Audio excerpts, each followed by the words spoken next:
بسم اللہ الرحمن الرحیم۔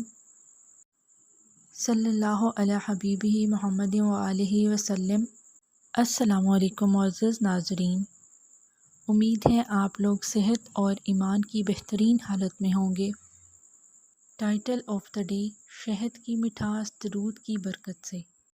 حضرت مولانا رومی بیان فرماتے ہیں کہ ایک دن تاجدار کائنات صلی اللہ علیہ محمد صلی اللہ علیہ وآلہ وسلم نے شہد کی مکھی سے پوچھا کہ آپ شہد کہاں سے لاتی ہو؟ مکھی نے عرض کیا، پھولوں کے رس سے۔ آپ صلی اللہ علیہ وآلہ وسلم نے فرمایا، لیکن پھولوں کا رس تو کڑوا ہوتا ہے، اس سے میٹھا شہد کیسے بنتا ہے؟